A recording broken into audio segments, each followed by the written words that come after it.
días a todas y todos. Tenemos nuevo miércoles científico con el ciclo Interrogantes Clínicos, Conjeturas Diagnósticas, y hoy con una mesa de lujo.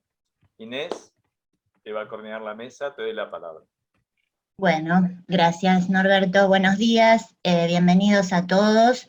Estamos, culminando un año de mucho trabajo.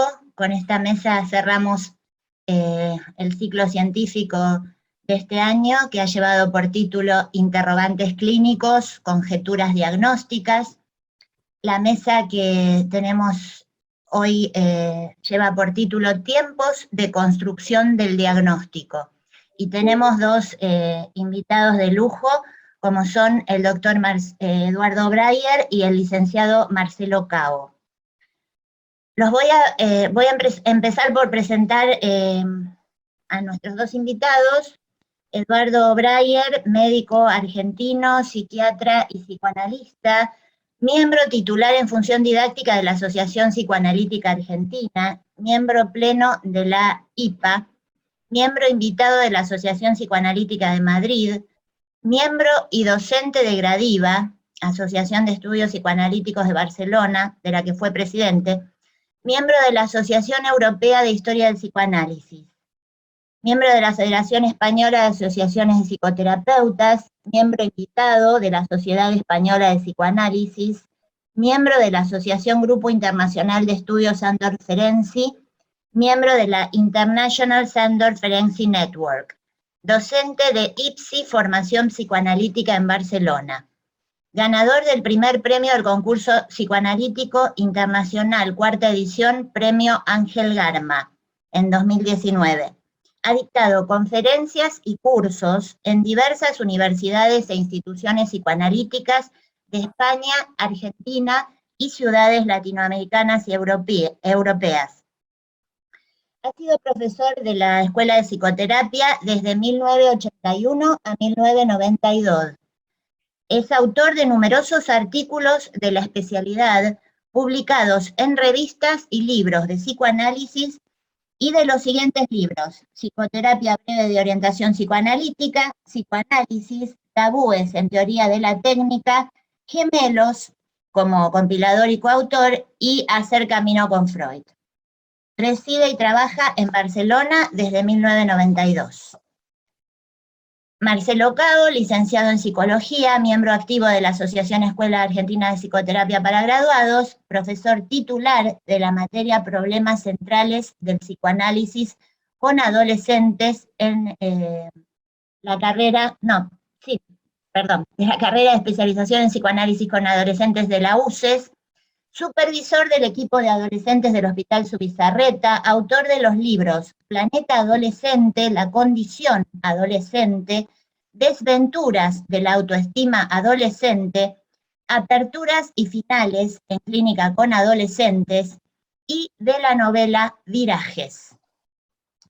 La mesa de hoy tiene por título, como les dijera, Tiempos de construcción del diagnóstico. Sabemos que la implementación de la construcción como recurso técnico fundamental ha surgido como consecuencia de las complejidades que se fueron planteando en la clínica. Bueno, la construcción surgió a partir de esas complejidades y tomamos como epígrafe de esta mesa esta frase de Carlos Curi: la potencia de lo provisional reside en el modo metapsicológico de ensayar razones de carácter general frente al apremio de una práctica de lo singular. Bueno, invitándolos a todos los que quieran participar con preguntas o comentarios a que lo manden por chat y los vamos a ir leyendo e intercambiando después de las dos presentaciones. Le doy la palabra inicialmente a Eduardo Breyer.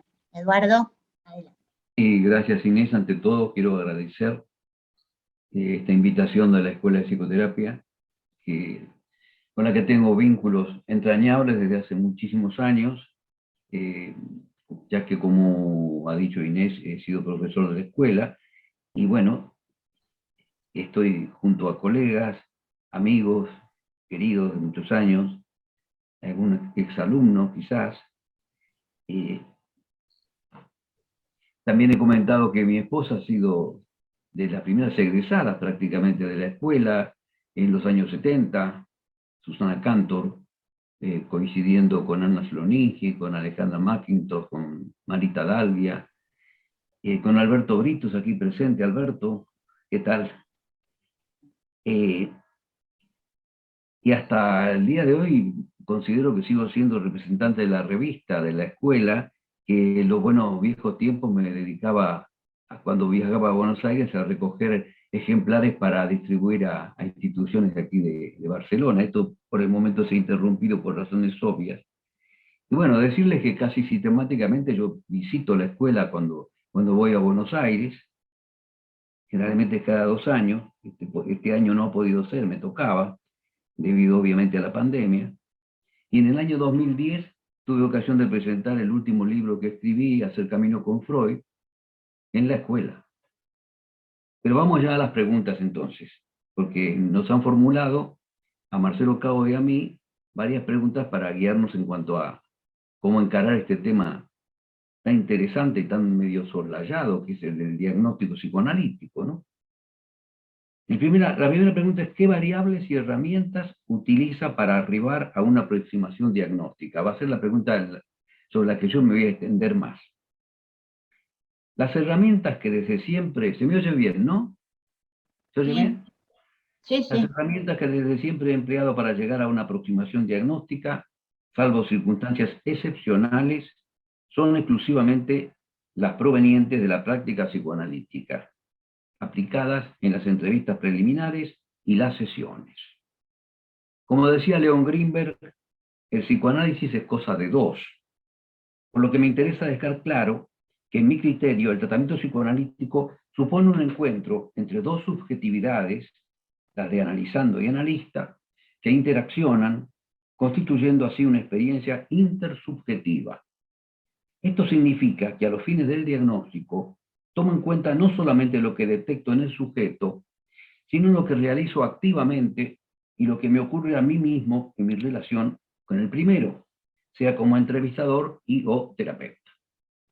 En cuanto al sujeto de la entrevista y o del tratamiento psicoanalítico, diría que dentro de la práctica psicoanalítica la palabra, desde luego, posee siempre una importancia decisiva.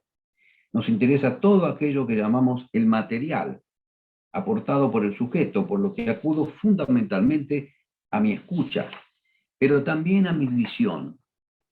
Todo lo que emana del sujeto me resulta útil para ir elaborando un diagnóstico.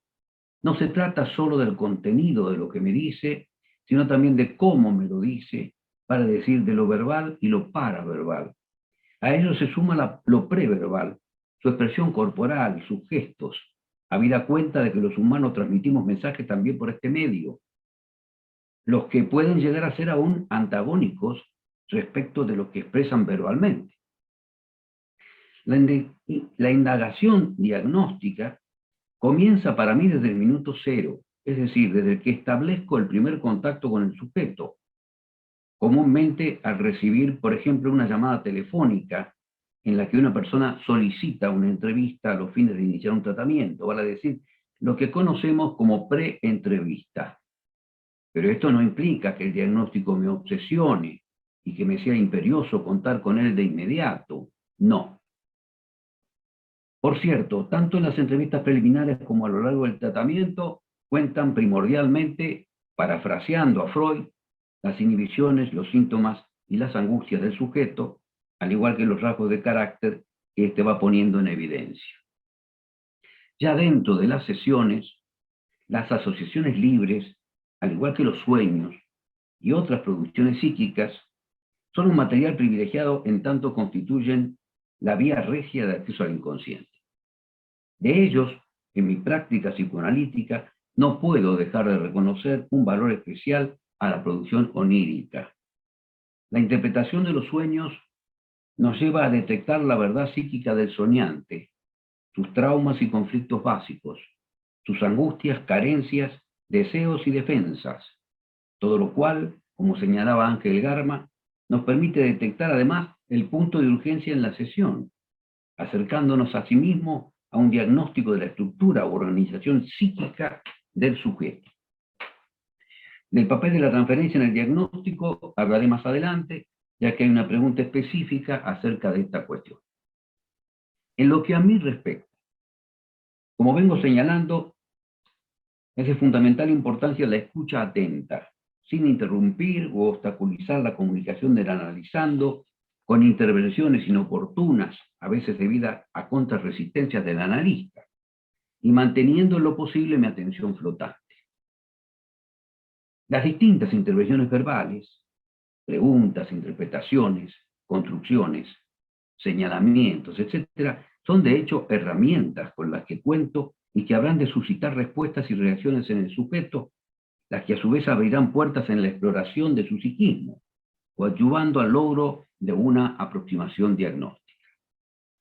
En este marco intersubjetivo, cobra además especial importancia el autoanálisis de la contratransferencia, entendida esta última en su sentido más abarcativo, vale decir, como la totalidad de las reacciones que experimento ante la conducta del paciente, tanto las emocionales, o sea, lo que siento, como las que conocemos como ocurrencias contratransferenciales, lo que pienso. Estas últimas son nuestras asociaciones libres en el tratamiento. Eso sí, surgidas expresamente a partir de lo que nos transmite el analizando y desde nuestra atención parejamente flotante, la cual, dicho sea de paso, posee dos vertientes, abarcando no solo lo que proviene del paciente, sino también de mi contratransferencia. Perdón, Eduardo, están pidiendo si podés leer un poquito más lento. Vale. La contratransferencia, desde aquellas incursiones pioneras de Ferenczi, hasta llegar a los decisivos aportes de Racker y Hyman, siguiendo con los de Leon Greenberg y otros, se ha ido convirtiendo, en la opinión de cada vez más numerosos analistas de diferentes orientaciones teóricas, en un recurso indispensable para el adecuado ejercicio de nuestra práctica, por cuanto nos permite comprender mejor al analizando en su dinámica intra e intersubjetiva. El autoanálisis de la contratransferencia de por sí contribuye de múltiples maneras al diagnóstico psicoanalítico. Como pequeña muestra, un hecho muy especial está dado por las angustias experimentadas por el paciente durante la sesión. Si recurrimos a lo que acontece en los fronterizos, ya que configuran el nuevo paradigma clínico, en estos enfermos se han descrito distintos tipos de angustia.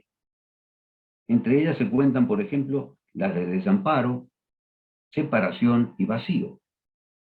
Tales angustias, desde la identificación empática y concordante con el paciente, siguiendo a Racker, son percibidas contratransferencialmente por el terapeuta como peculiares, especialmente desgarradoras, distintas a la angustia de castración, por ejemplo.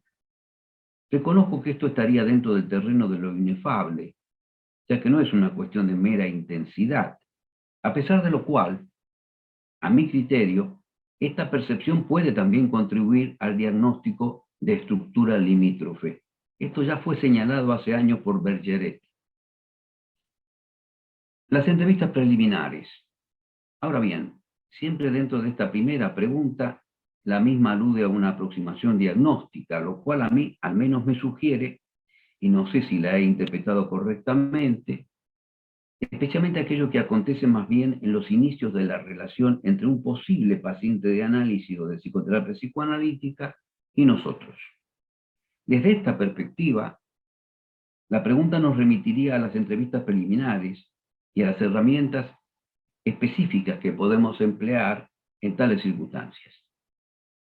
Al respecto, lo que puedo decir es que mi modalidad es la de darle mucha importancia en cuanto al diagnóstico. Establecemos contacto con el sujeto para conocernos. Entrevista significa ver entre dos. Me interesa poder esbozar un diagnóstico, que inicialmente será solo presuntivo, provisional y quizás poco preciso, pero que entre otras cosas puede ser útil a la hora de decidir nuestra indicación y orientación terapéutica.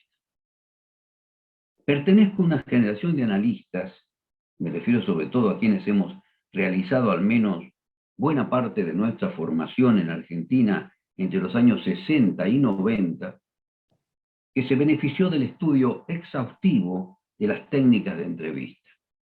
Allí están, sin ir más lejos, por orden de aparición, textos tales como la entrevista psiquiátrica de Sullivan, la entrevista operativa de Ulloa, la entrevista psicológica de Blecher, evaluación de las entrevistas diagnósticas, es un título más largo, es un artículo de Lieberman, la entrevista clínica de Rolla y la entrevista psicoanalítica de Yegoyen, que ya es del 86.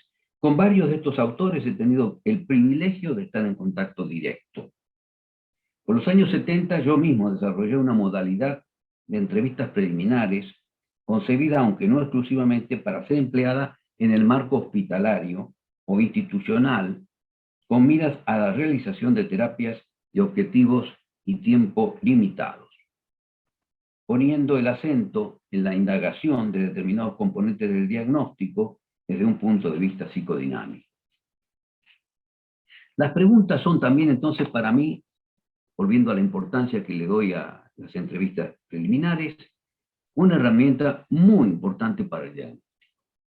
Les diré que soy muy preguntón todavía en las entrevistas.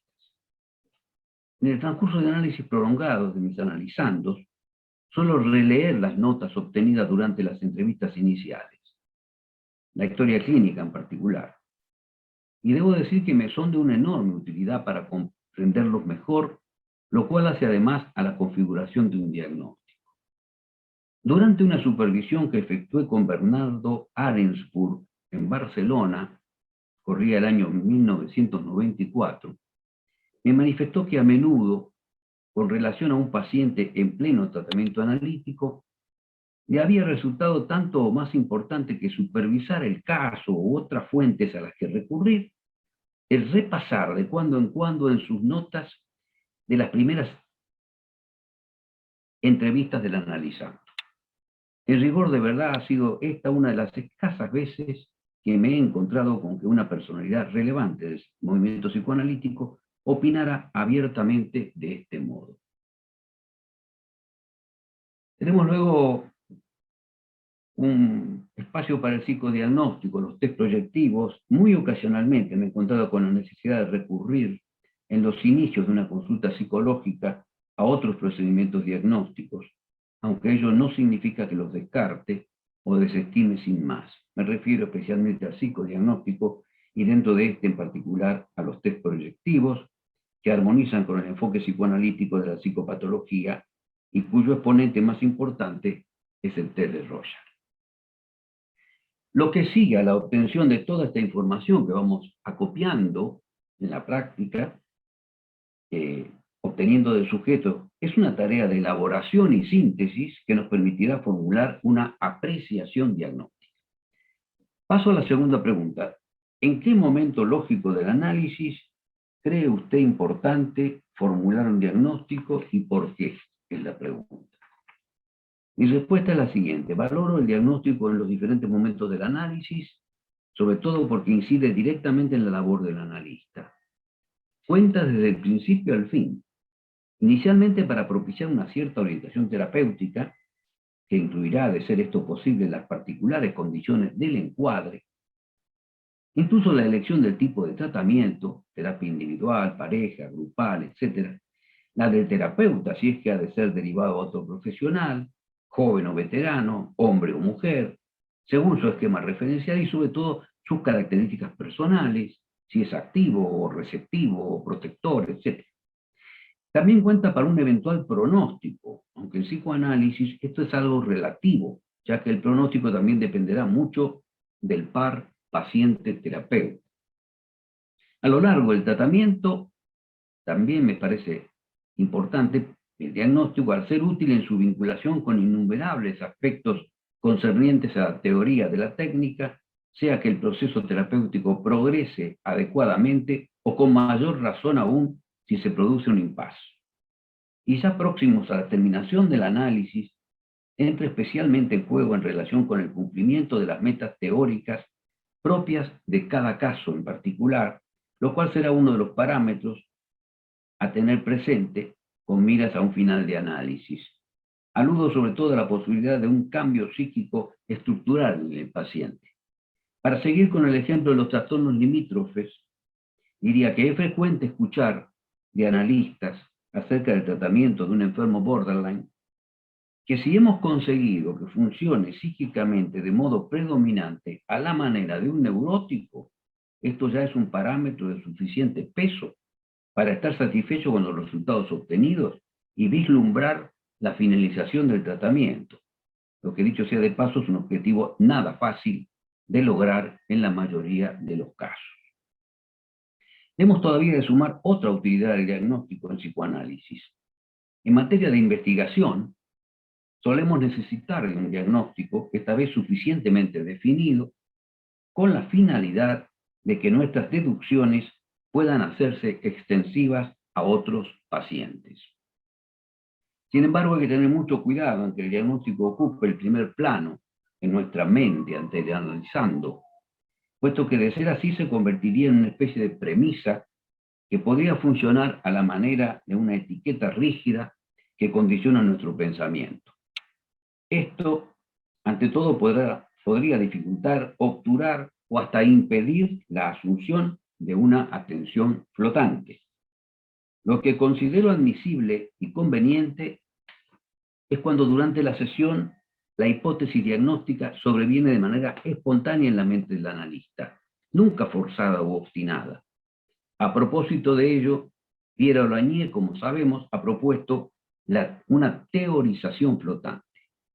Ahora bien, nuestro saber, que nace sobre todo de nuestra formación teórica y de la experiencia clínica, no debe impedirnos estar abiertos a captar todas las singularidades que cada paciente habrá de presentar. Pregunta número 3. ¿De qué manera inciden las teorías que habitan al analista en los tiempos y modalidades de construcción de un diagnóstico? Mi respuesta es: el marco teórico personal del analista interviene de manera determinante en esta cuestión, hasta el punto de que, según la orientación teórica desde la que partan, dos o más analistas pueden llegar a discrepar en cuanto al diagnóstico que le adjudiquen a un sujeto. El que para algunos, un analista freudiano, pongamos por caso, sea una persona neurótica, podrá ser un fronterizo o aún padecer una psicosis larvada para otros. Podría tratarse de un kleiniano, por ejemplo. Por dar un ejemplo sencillo extraído de nuestra práctica cotidiana. Supongo pues que, llegados a este punto, se espera que yo explicite cuál es mi esquema referencial y cuál su relación con el diagnóstico, y les diré que mis raíces teóricas son fundamentalmente freudianas, a las que he ido añadiendo aportes freudianos de seguidores de la metapsicología creada por el fundador del psicoanálisis, mayormente franceses y argentinos, así como mis propias ideaciones.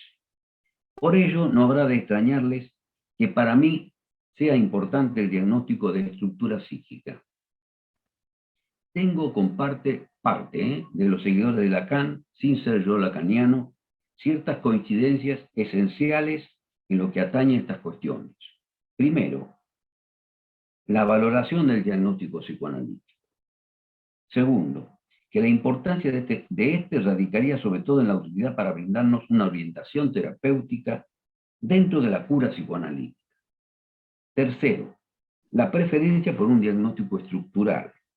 Pero también querría destacar diferencias significativas. Primero, el concepto de estructura del que parto no es el mismo. Y segundo, en estrecha relación con esto, mientras que muchos de los analistas lacanianos continúan reconociendo solamente 3 estructuras, diré que tiendo a reconocer un número mucho mayor de ellas. Estructuras de personalidad serían, ¿no?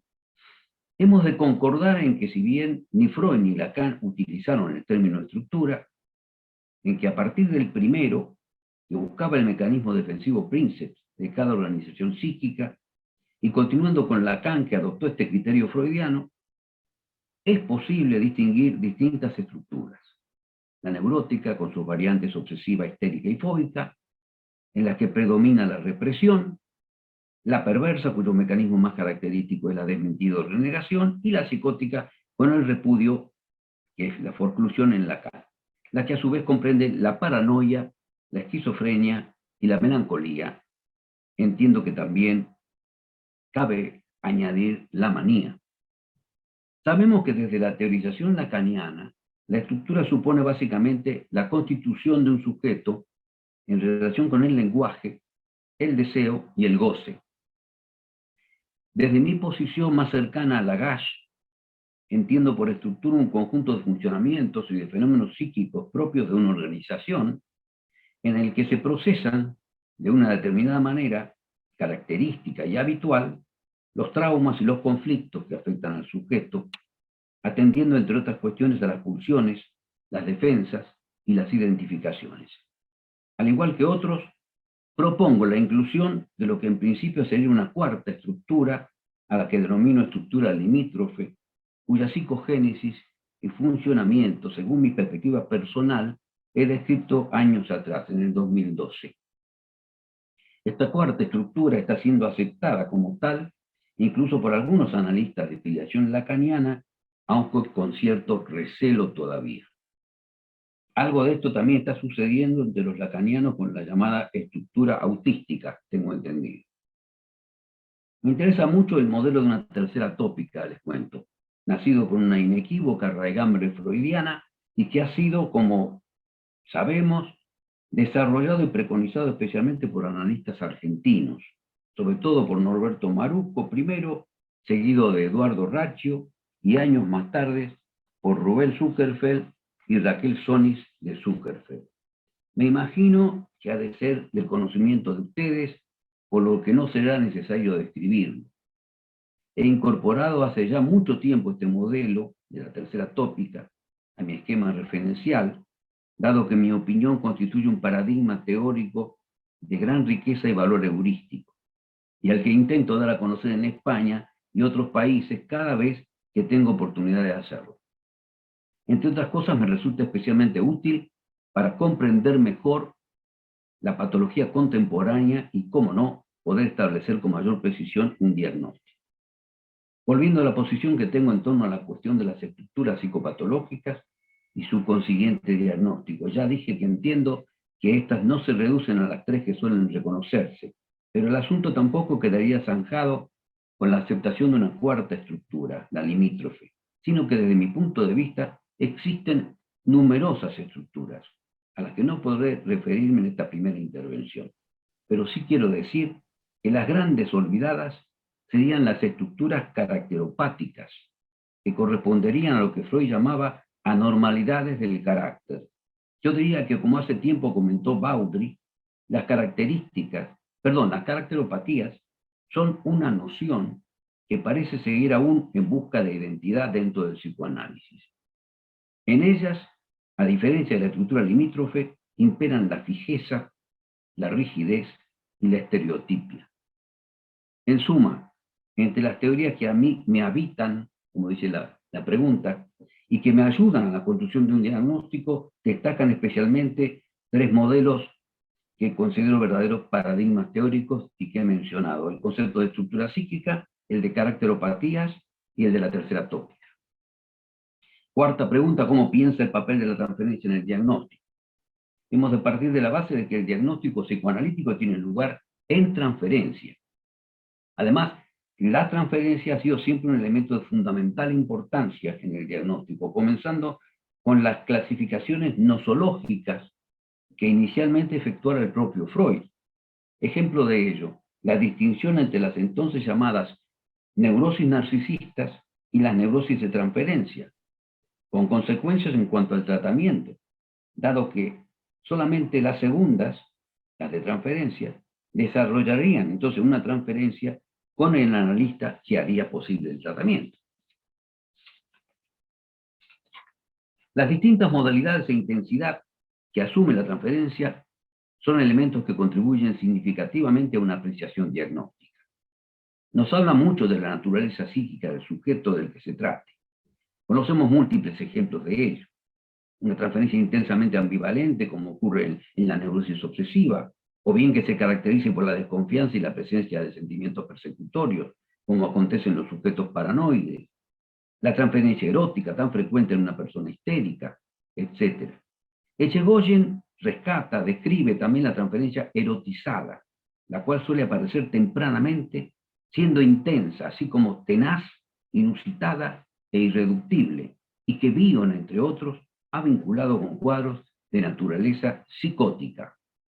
Y así podríamos seguir describiendo distintas formas de transferencia íntimamente ligadas a una determinada organización psíquica del analizando.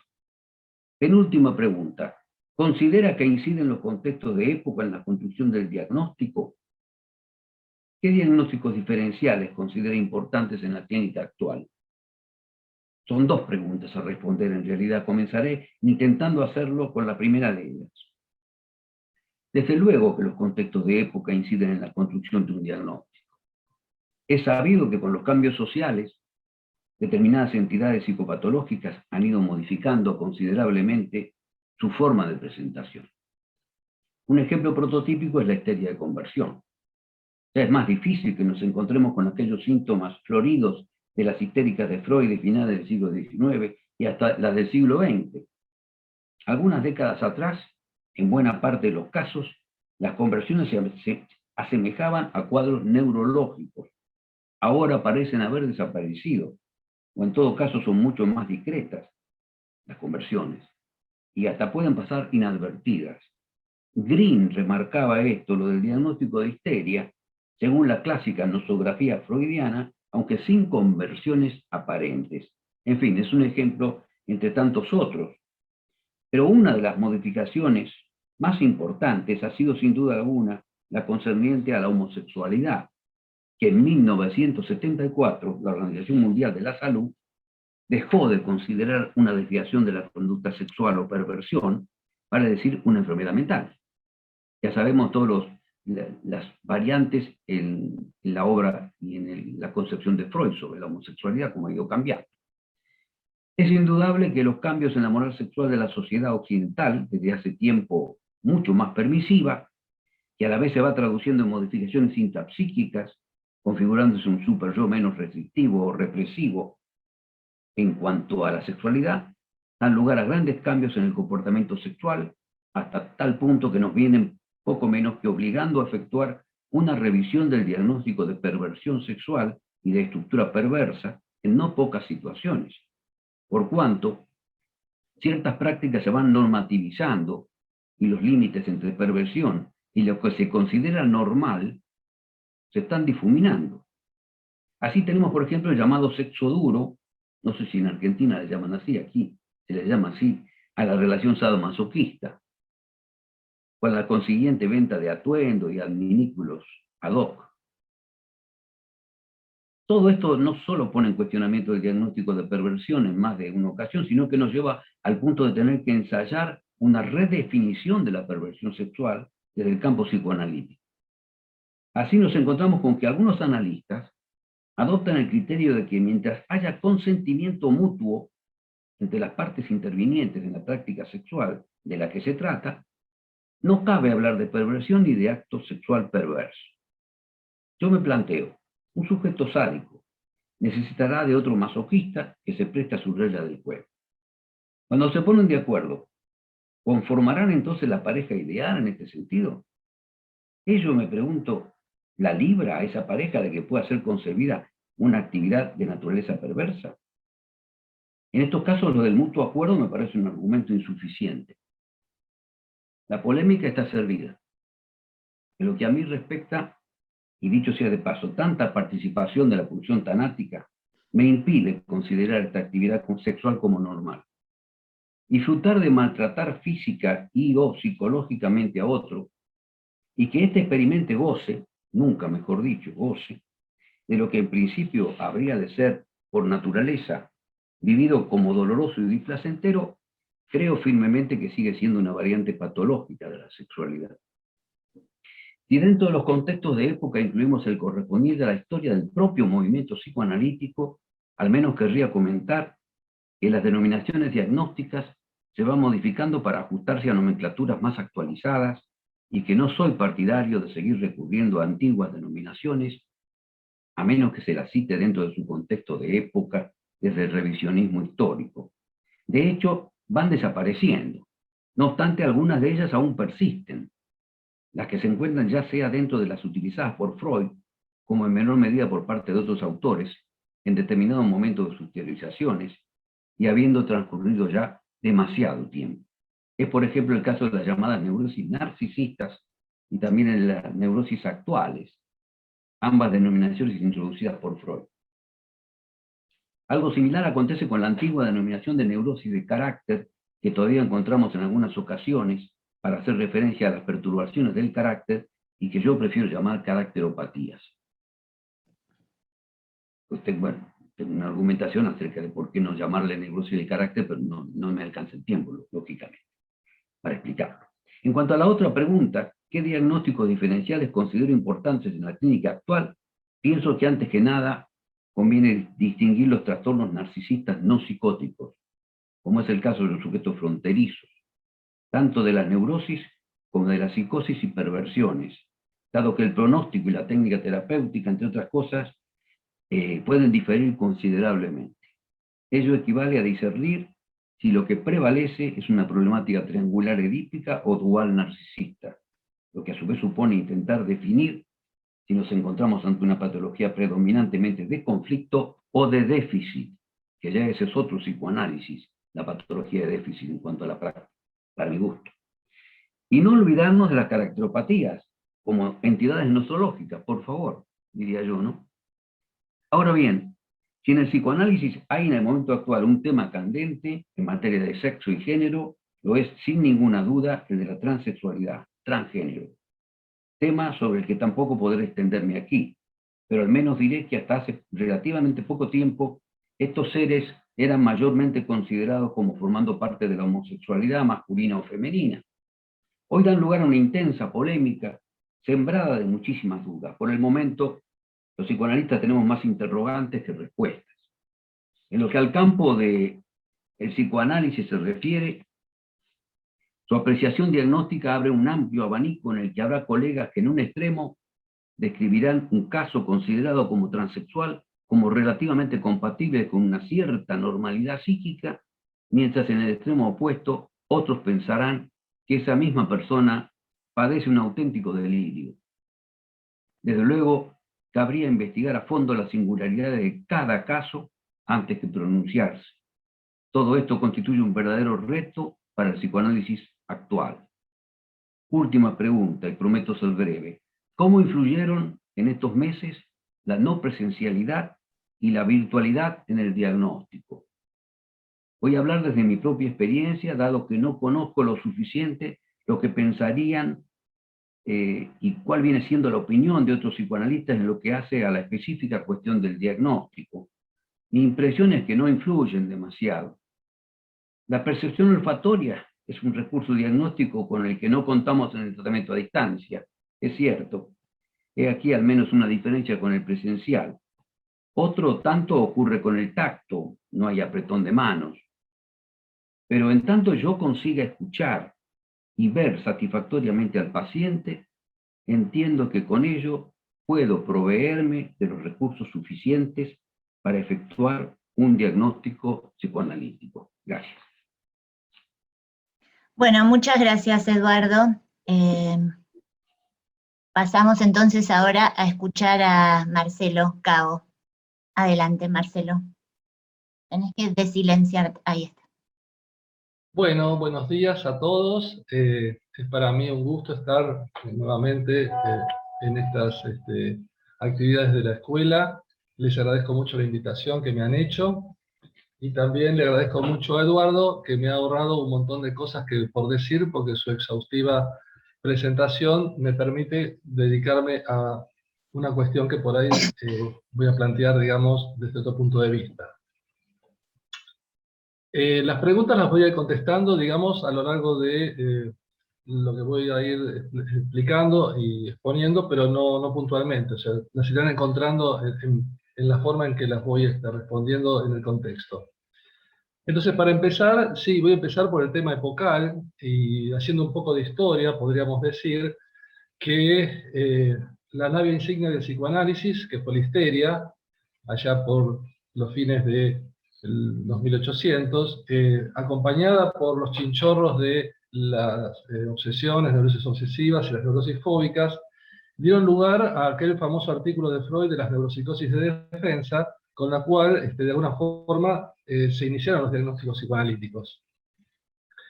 Pero esto, digamos, tenemos que tenerlo en cuenta en el contexto de el mundo en que esto ocurría. Digamos, aquí aparece en principio ya con una fuerte impronta el registro transubjetivo, porque, digamos, en la época en que Freud describe estos casos, con estos diagnósticos, estamos en plena época victoriana, donde la represión sexual es la que, digamos, es una especie de guardiana de todo lo que tiene que ver con el psiquismo en ese momento. Entonces, bueno, podemos pensar que la primera tópica estuvo marcada centralmente por este efecto transubjetivo, y que los diagnósticos epocales en ese momento se mostraban, digamos, adscribiéndose a esta situación contextual sociopolítica. Ahora bien, la introducción del narcisismo en 1915 detona la primera tópica. La detona y hace, digamos, que 8 años después aparezca una segunda tópica, menos hidráulica, más antropomórfica. Y por supuesto, entonces, lo que queda sacudido son las neuropsicosis de defensa. Si bien para ese momento todavía la perversión y la psicosis no eran tratables, por lo menos desde el registro psicoanalítico de la época, sí está claro que las neurosis al introducir el narcisismo quedaron, digamos, sesgadas de su posición inicial. Y esto incluso va a ser todavía más marcado con la introducción de la pulsión de muerte y con la escisión del yo en los mecanismos de defensa. O sea que lo que originalmente generó un tipo de diagnosis se ve, digamos, confrontado con una nueva teoría, justamente a partir de que la introducción del narcisismo genera este nuevo campo de interacciones. Ahora bien, si nos remontamos de aquella época a la nuestra, tendríamos que pensar que la introducción de la posmodernidad como cuestión filosófica y del neoliberalismo como práctica sociopolítica, que han llevado a la individualidad a su trono más alto, han generado también un cambio en las formas de diagnosticar, en las formas de pensar los tratamientos psicoanalíticos. O sea, hoy ya la nave insignia no es la histeria, como bien planteaba Eduardo, tenemos trastornos narcisistas a pasto, digamos, de los que querramos, en los cuales podríamos encuadrar incluso las situaciones más bizarras, porque digamos el tema del yo, el tema de la individualidad, el tema de, incluso como plantea el filósofo Jobriano, acerca de ser empresarios de nosotros mismos, ha generado, digamos, un tipo de cuestión psíquica muy específica de este siglo. Entonces, la diagnosis también se nos presenta en otro marco. Ahora bien, siguiendo un poco una tradición, hoy es el Día de la Tradición aquí en Argentina, siguiendo un poco la tradición psicoanalítica, yo diría que, bueno, Freud, en su técnica clínica, acuñó el concepto de atención flotante, que también traía Eduardo, y Pierre por su parte, armó un concepto muy esclarecedor que fue la de teorización flotante. Yo, para seguir con la línea de la flotación, diría que podríamos pensar entonces en un diagnóstico flotante.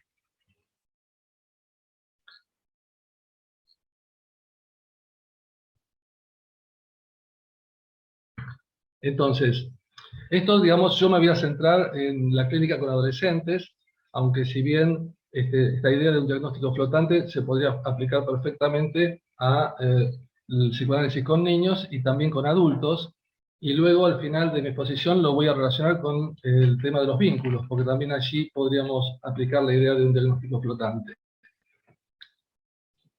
Seguramente ustedes están al tanto de que en mis libros, en Planeta Adolescente, yo describí un poco aquello que cambia, ¿no? Porque Planeta es una voz griega que significa errante. Los griegos cuando miraban el cielo veían que había puntos fijos y puntos que se movían, y a los que se movían los llamaron planetas. La adolescencia es un planeta en tanto y en cuanto en cada generación se produce la aparición de distintos imaginarios adolescentes. Estoy en este sentido retomando la idea de Castoriadis, ¿no?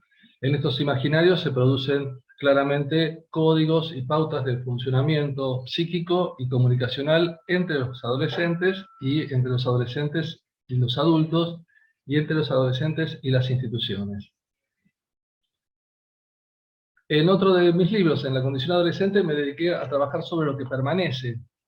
La condición adolescente tiene una serie de invariantes que yo les voy a relatar para quedarme centralmente con una de ellas, pero se las voy a relatar para que por lo menos tengan una idea de lo amplio que es la transición adolescente y la fuerte impronta que tiene en su psiquismo la transformación que se produce con la llegada de la adolescencia y la idea de que, por lo tanto, tenemos sujetos que están en un psiquismo en formación y que no está definitivamente armado, y que esto da las características de esta condición.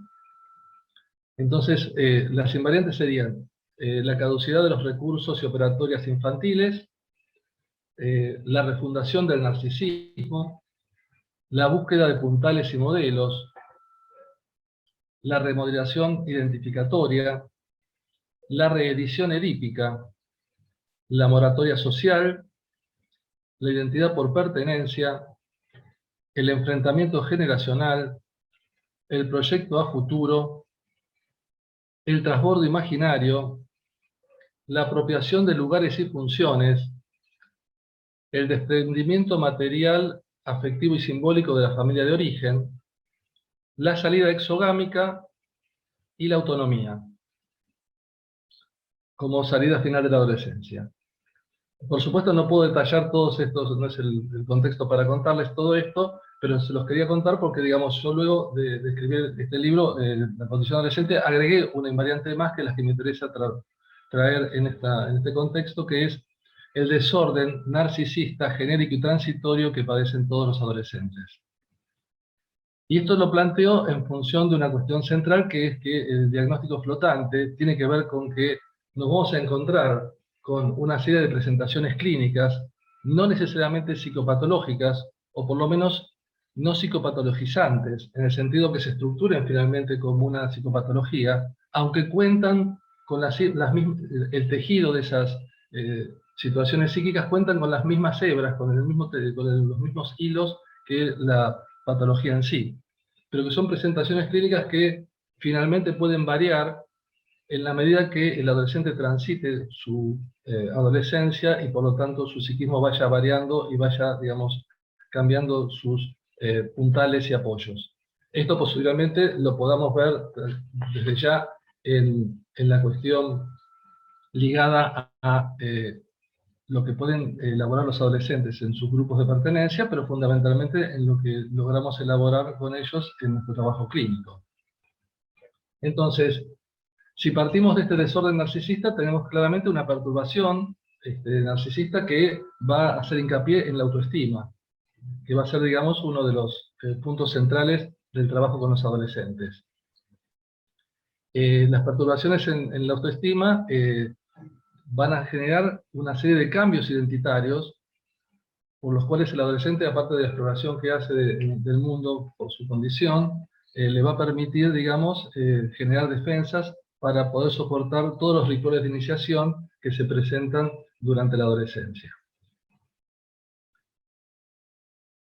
No podemos dejar de tener en cuenta que mientras esto sucede, se están reformulando las instancias psíquicas. O sea, el yo del adolescente no es igual al yo del niño, menos aún el super-yo.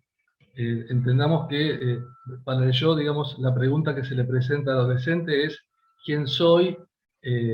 En tanto, ¿cuál es mi valor? ¿Cómo me valoro? Mientras que la pregunta del ideal se va a centrar en ¿qué quiero para mí? ¿Qué quiero ser y qué quiero para mí? Y por supuesto, la que tiene que ver con la conciencia moral va a estar, como su estructura del super-yo, va a estar ligada a lo que ahora sí puedo hacer, que antes estaba prohibido. Entonces, esta situación claramente nos lleva a un punto de un psiquismo de formación, donde la diagnosis, o sea, un diagnóstico de un adolescente, podría transformarse en una suerte de prisión para el adolescente y para el terapeuta, en la medida que nos quedemos anclados en esa situación. Por supuesto que, tal como traía Eduardo, el tema de lo que ha sucedido durante el siglo XX y el XXI que estamos cursando en relación a las significaciones imaginarias sociales que plantea Castoriadis, de cómo han cambiado los ideales y valores en la sociedad, esto inevitablemente se va a reflejar en la problemática adolescente, ya que ellos no son más que una caja de resonancia de lo que sucede en la sociedad en la que integran en el momento en el que están. También lo podemos pensar como una lupa que pone, digamos, en blanco sobre negro lo que está sucediendo en la cultura adulta. O sea que no están más allá de nosotros, están con nosotros, pero, digamos, desde su propio punto de vista y su posicionamiento subjetivo. ¿Qué sucedería con un diagnóstico inamovible? Bueno, para esto les voy a traer como ejemplo un film, una película que se llama El Día de la Marmota. No sé si la conocen, también conocida como Hechizo del Tiempo. En esa película, el protagonista se despierta, es un periodista que va a, digamos, a presenciar el momento en que la marmota deja de hibernar y pasa, digamos, a ser, digamos, un bichito que circula por el pueblo en el que se produce este evento. Bueno, entonces el problema que se presenta es que al día siguiente se despierta a la misma hora que el día anterior y así sucesivamente. O sea que todos los días son el mismo día y pasa siempre lo mismo. Bueno, en la película lo que hace el protagonista primero es sufrir de esta repetición y en algún momento, paradójicamente, empieza a repetir para no repetir. Empieza a cambiar, digamos, su posicionamiento y esto hace que salga de la trampa temporal en la que está metido. Igual el plot de la película tiene que ver con otras cuestiones que no vienen al caso, que tienen que ver con una cuestión narcisista de él y su dificultad para amar, que bueno, también la resuelve dentro de este marco de la repetición. Pero entonces, ¿cuál es el tema? El problema es que el terapeuta también se transforme en la marmota. No en el día de la marmota, sino en la marmota en el sentido de que hiberne con un diagnóstico que condicione al paciente y que también lo vuelva una marmota al paciente, en el sentido que cristalice un posicionamiento subjetivo desde el cual no haya ningún cambio. Esto puede pasar, insisto, tanto para los adolescentes como para los niños o como para un adulto. O sea, nadie está exento del día de la marmota. Entonces, sería muy interesante que uno pudiera, digamos, tener esta flexibilidad desde la contratransferencia, como planteaba bien Eduardo, en el sentido de poder posicionarse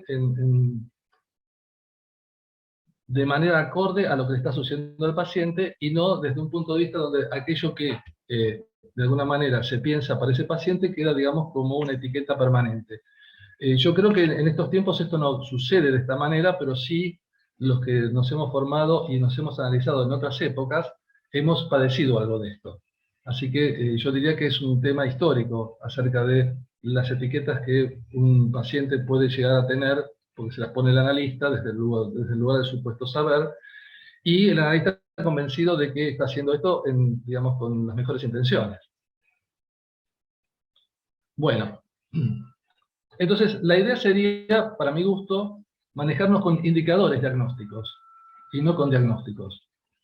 Y en los indicadores diagnósticos nos encontraríamos con presentaciones que podríamos leerlas como histeriformes, o bien obsesiviformes, o si me permiten el neologismo, serían fobiquiformes, ¿no? Esto en el campo de la neurosis. O sea, nos encontraríamos con presentaciones defensivas, en este caso de adolescentes, que para cursar, insisto, todas las pruebas que hay que hacer durante esa época de la vida, presentan defensas que les permiten sobrellevar el sufrimiento y tolerar la adversidad que se puede presentar, teniendo en cuenta siempre que dentro de la autoestima adolescente el fantasma que está todo el tiempo surcando la cabeza de los jóvenes es el del fracaso.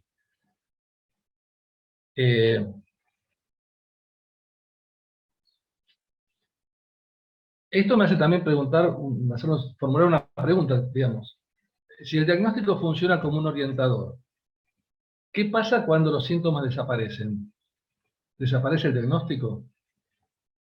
Esta sería una pregunta para pensar, ¿no? Si la tarea clínica permite levantar el síntoma, si ese diagnóstico no corre más. Bueno, entonces, si ahora nos dedicamos a la parte vincular, yo les diría aquí que tendríamos que entrar un poco en las teorías de René Caes para entender, digamos, las cuestiones que tienen que ver con lo que sucede en los vínculos.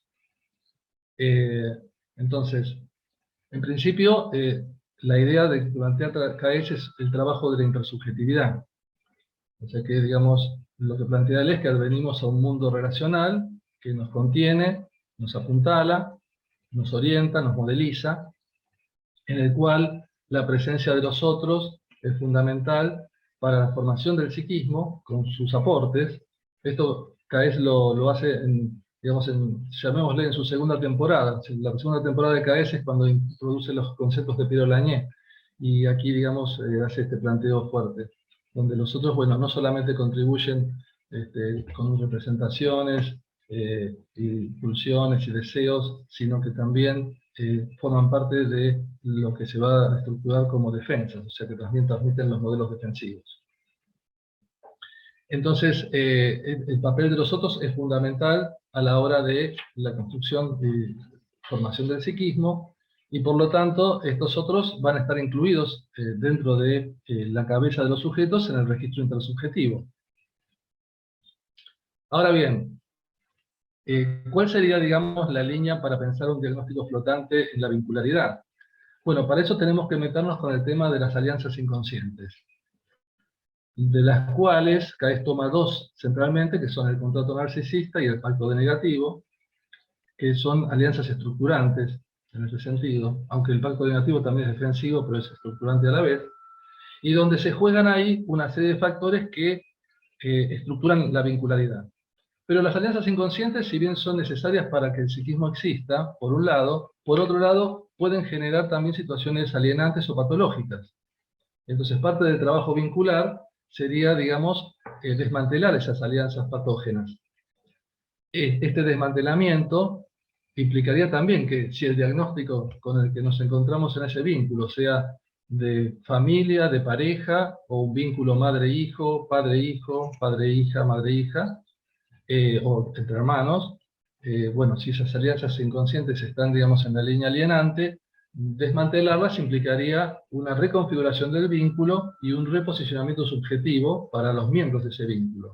Con lo cual el diagnóstico original también podría variar, si lo pensamos de manera flotante.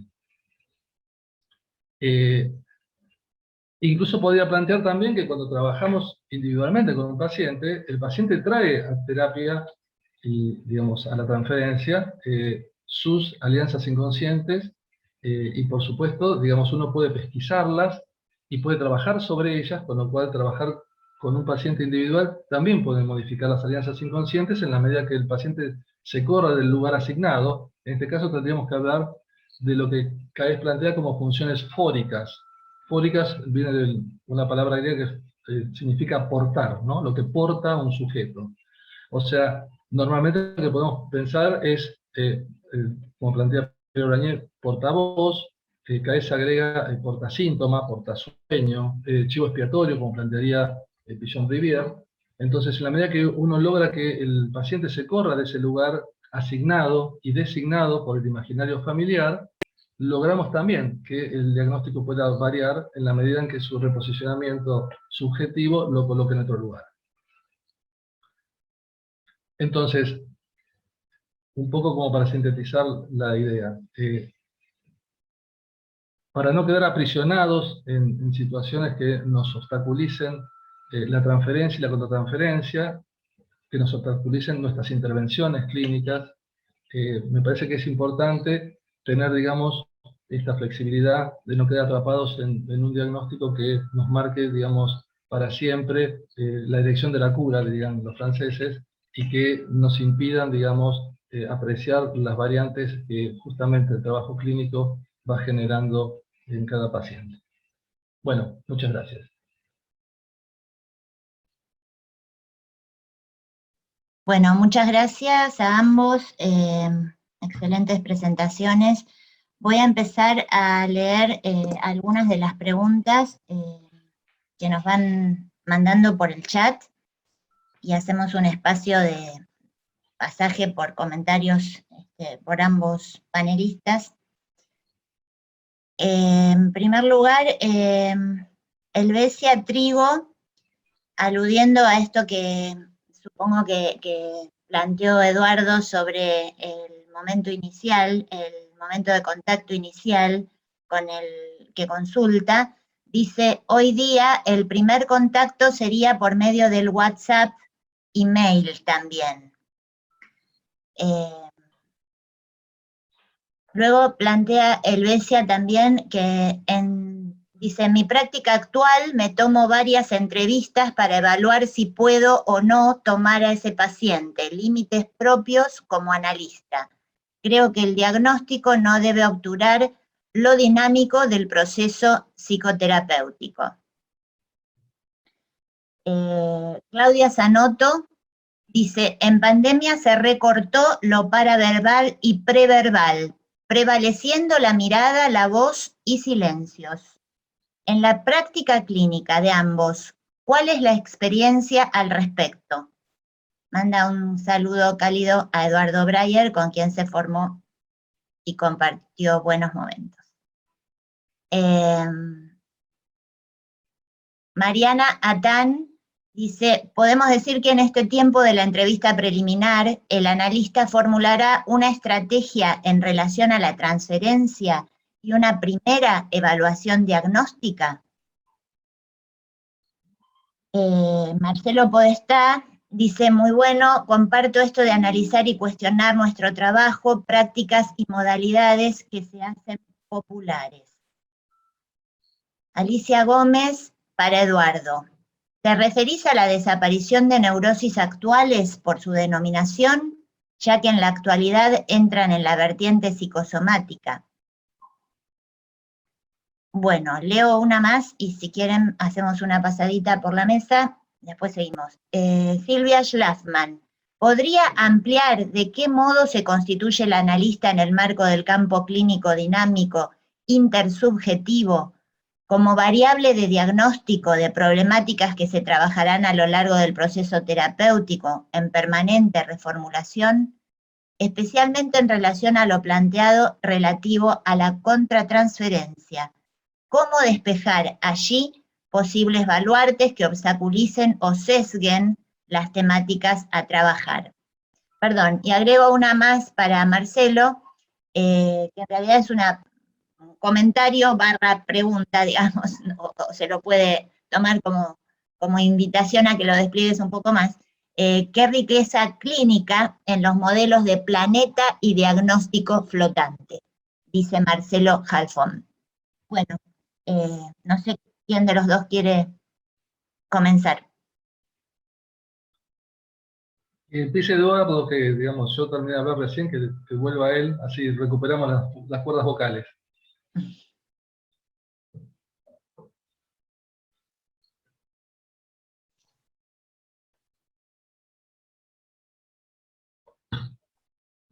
Eduardo, tenés que desilenciarte, estás silenciado.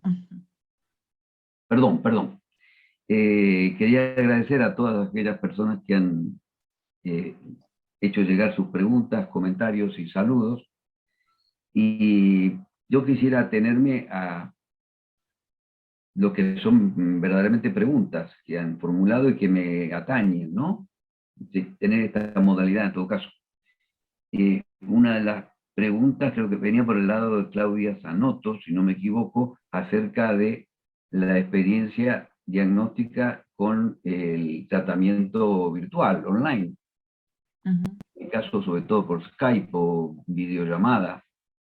En mi caso personal, bueno, ya lo he dicho, ¿no? De que no tengo demasiadas dificultades para ir esbozando un cierto diagnóstico, una cierta impresión que me produce el paciente, aun cuando no haya tenido entrevistas presenciales, cosa que ocurre con bastante frecuencia, no solo por la pandemia, sino porque hay gente que consulta ahora gracias a la posibilidad de tratamiento online, y que viven en otras ciudades o en otros países incluso, ¿no?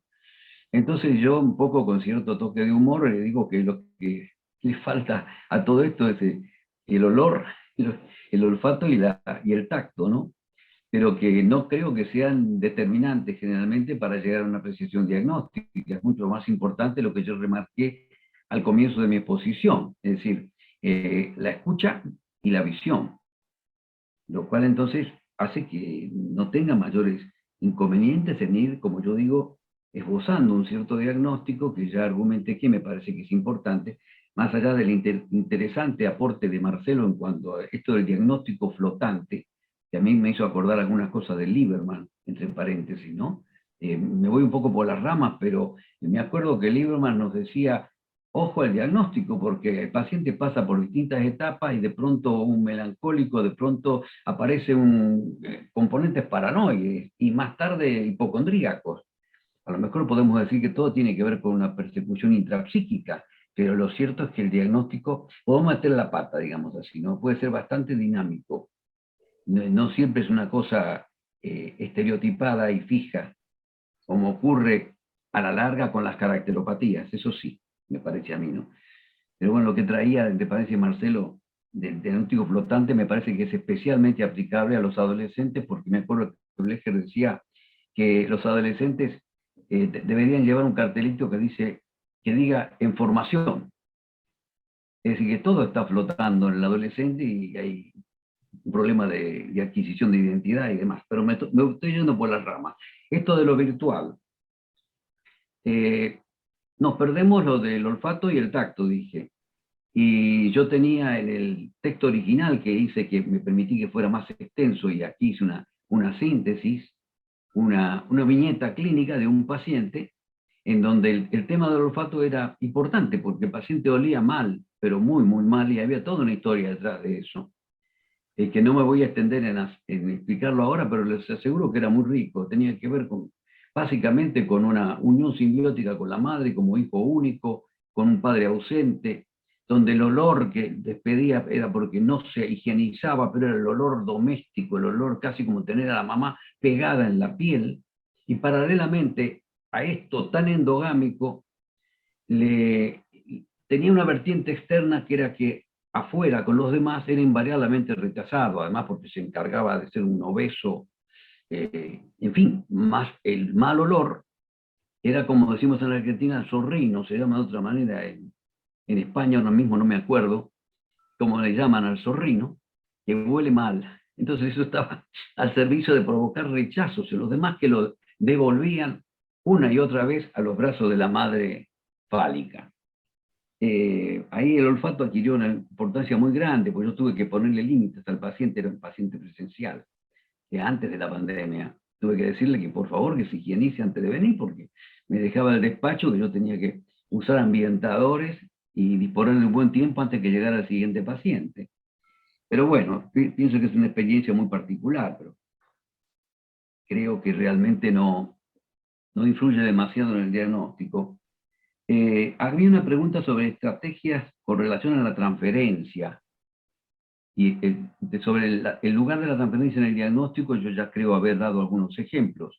Pero tal cual me pareció entender esa pregunta o esa intervención, al menos me hizo pensar que desde el punto de vista de la estrategia, la transferencia es importante por cuanto tiene que ver, sin meternos en honduras teóricas, tiene que ver con la alianza terapéutica.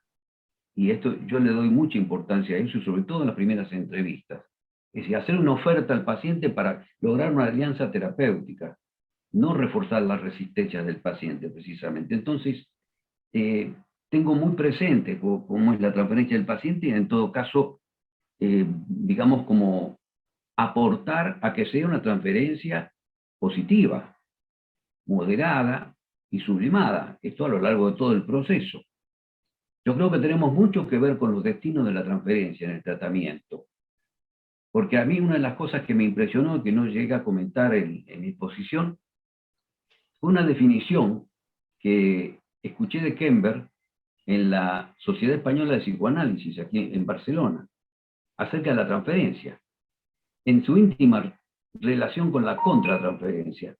Y en esa definición, justamente, decía que la transferencia, en parte al menos, era consecuencia de nuestra contratransferencia, cosa que al principio impresiona, llama la atención. ¿Cómo es esto, no? Claro, la contratransferencia nuestra suscita en nosotros conductas, intervenciones, indefectiblemente, que el paciente percibe y que condicionan el desarrollo de la transferencia. De esto tenemos que ser muy conscientes. Una transferencia que de pronto puede ser negativa, a raíz de ciertas intervenciones nuestras, por ejemplo. Esto entra dentro del campo psicoanalítico de los Barengé, transfer o contratransferencial, y entra dentro de la perspectiva de lo intersubjetivo, a la que también se ha referido Marcelo, nombrando otros autores, como por ejemplo el caso de René Caé, ¿no? Y yo creo que en Argentina también es muy importante la teoría del vínculo en este aspecto, de Janine Puget y Isidoro Berenstein, que yo tengo muy en cuenta. No sé si con esto doy respuesta o algo tiene que ver o no con el comentario o pregunta que hacían. Lo que sí es una pregunta clarísima es lo de las neurosis actuales.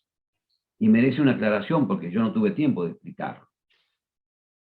Entiendo que el concepto de neurosis actuales se utilice en un contexto determinado en donde se trabaja la metapsicología de la psicosomática. Ya es costumbre usar el concepto de neurosis actuales en ese aspecto. Pero desde un punto de vista estrictamente clínico, es inviable pensar en neurosis actuales desde mi punto de vista. Es decir, que detrás de lo actual, en todo paciente hay una historia, indefectiblemente. Y hay una neurosis, por lo menos, por leve que fuera. Porque este es el pensamiento freudiano, son las series complementarias. Y en el mejor de los casos generan una neurosis leve. Una neurosis histórica, no anhistórica. Por eso el concepto de neurosis actuales puede utilizarse dentro de un contexto específico, entiendo yo, legítimamente. Neurosis narcisista, por ejemplo, si me permiten, es una denominación antigua, que está en desuso, pero a veces todavía la escuchamos. Es un contrasentido, porque está hablando de psicosis, y Freud le llama neurosis narcisistas. Son las psicosis que hemos mencionado y que finalmente Freud le llama neurosis narcisistas exclusivamente a la melancolía. Se queda con la melancolía, ¿no? Entonces, claro, no son neurosis, son psicosis.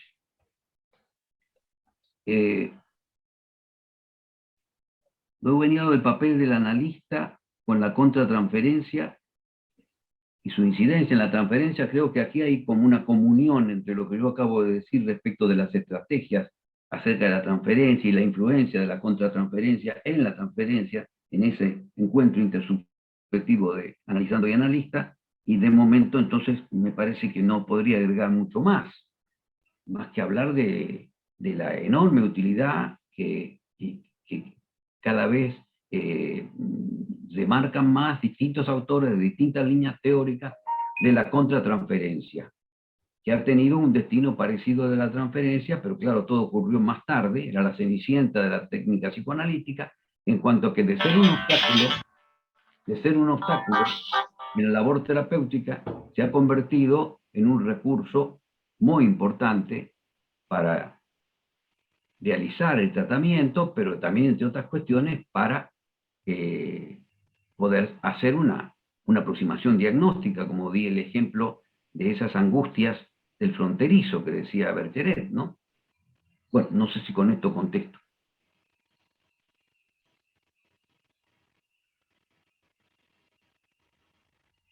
Marcelo, ¿querés aportar algo? Tenemos varias preguntas más para vos, Marcelo. Si querés, te leo algunas más. Y después... Dale.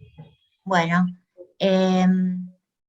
Elvesia Trigo dice, si podés explicar un poco más el tema de la prisión en la que puede caer adolescente y analista. Y por otro lado, ¿cómo pensás la frustración en el adolescente en tiempos de pandemia? Luis Correa te pregunta si podrías profundizar en qué medida el concepto de diagnóstico flotante sería aplicable en la clínica con adultos. Elvesia te pregunta, ¿las relaciones o familias endogámicas puede producir dificultades para la salida exogámica del adolescente sin ser patologizante? María Eugenia Farrés, para Marcelo. Presuponerle a los adolescentes o a los pacientes en general una temática predominante, la del fracaso que mencionabas, por ejemplo. ¿No podría volverse también una etiqueta rígida? ¿Qué diferenciaría la etiqueta del diagnóstico flotante? Para Eduardo, ¿qué entendés por cambio psíquico estructural? ¿Habría indicadores que nos permitan identificarlos? Y para Marcelo, ¿podrías ampliar la relación que mencionaste entre diagnosis y cambio cultural actual? Bueno, si querés, Marcelo. Bueno, ¿a qué hora se van a dormir? Porque, digamos, tenemos para todo el día. Bueno, tenemos un rato, pero bueno, de la manera que te salga, acotadamente. A ver, empezando por lo que plantea Helvecia, digamos, los terapeutas de adolescentes, cuando nos formamos allá en el Jurassic Park, nos decían que, digamos, teníamos que trabajar con los adolescentes como si fueran más que niños y menos que adultos, pero en realidad, digamos, era una entidad, digamos, fantasma, confusa, ambigua. Entonces, generar una clínica específica para adolescentes implicó pensar en diagnósticos propios para los adolescentes, que no podían ser aplicados de manera, digamos, como si fuera una máquina de hacer chorizos a jóvenes que tienen un psiquismo en formación, a diferencia de los diagnósticos que se generaron para los adultos con psiquismos que supuestamente ya están formados, lo cual también ahí tendríamos algo para discutir polémicamente que tiene que ver con la otra pregunta que me hicieron, pero eso lo contesto después. Entonces, el punto sería, si el analista y el paciente adolescente, digamos, no pueden concordar en esto de que esto es una situación dinámica donde el adolescente va a cambiar, o sea, el que viene no es el que se va a ir, y además la propuesta del terapeuta interna tiene que ser trabajo para que se vayan y no para que se queden, o sea, y no reformular una nueva sujeción donde ahora el terapeuta se transforma en un familiar del terapeuta, del adolescente. Digamos, hay anécdotas de todo tipo. Yo tengo una paciente cuyo papá hace 40 años que se trata con el mismo analista. Y yo le digo, pero eso no es un análisis, eso es un matrimonio de viejas. ¿De qué hablan? Después de 40 años, ¿qué análisis hacen ahí? Bueno, una de las problemáticas que hay con los adolescentes es armar un lecho de Procusto con ellos y serrucharle lo que les sobra, digamos, ¿no? Lo que les sobra a ellos, no, lo que les sobra al analista. Entonces, el problema de hacer una diagnosis flotante tiene que ver con ir acompañando. O sea, tarea central del analista de adolescentes, apuntalar y acompañar, además de intervenir con interpretaciones, construcciones. Apuntalar y acompañar. O sea, hay que sostener ese cambio en el psiquismo y hay que acompañarlo yendo a la velocidad a la que va el paciente. Si yo le pongo una etiqueta, ya lo estoy marcando para que funcione en una línea. Entonces, cuando traiga otra cosa, entonces yo no lo voy a poder aceptar. Acá caben dos cuestiones. Una es una película de Woody Allen que se llama La vida y todo lo demás, que por ahí también la vieron, donde en una escena el protagonista va a terapia. Se acuesta en el diván y le dice al terapeuta, traje un fusil. Y el terapeuta le dice, sí, pero vamos a hablar del sueño de los indios que es tan importante para su inconsciente. Y el paciente le dice, pero mire que traje un fusil. Sí, pero vamos a hablar del sueño de los indios. Bueno, esa fue la última sesión del paciente con ese terapeuta. Bueno, este es un riesgo que corremos los psicoanalistas de adolescentes, que si queremos hablar de lo que nosotros queremos, se van a ir si son bastante sanos como para darse cuenta ellos, ¿no? Entonces, tenemos aquí una situación muy puntual, que es cómo trabajar. O sea, por eso insisto con esto de aquello que hacemos para que se vayan. Ahora, hago otra acotación y en función de algo que decía Eduardo, acerca de la alianza terapéutica. Tenemos un problema muy importante. El analista y el paciente también hacen alianzas inconscientes, no solamente terapéuticas. Entonces, hay cosas del pacto de negativo, o sea, aquello que no puede entrar en el vínculo para que el vínculo no se destruya, que no va a entrar en juego en esa terapia. Por eso, divorciarse y cambiar de analista está bien, porque si no sería siempre lo mismo, ¿no? O sea, uno repetiría en cualquier vínculo lo mismo, o sea, volvemos al día de la marmota. Entonces, si tenemos alianzas inconscientes con los pacientes, le podemos poner un rótulo para quedarnos tranquilos nosotros, desde nuestro pacto de negativo. ¿Se entiende? Entonces, Digo, la etiqueta puede venir desde ese lugar, puede venir desde lo contratransferencial o de las esquirlas que dejó en el paciente, en el terapeuta, su propia adolescencia. O sea, que esos puntos oscuros o digamos, o situaciones sin elaborar que tiene el terapeuta pueden funcionar para etiquetar al paciente. No sé si con esto respondo. A ver, la otra pregunta era... Estoy mirando acá.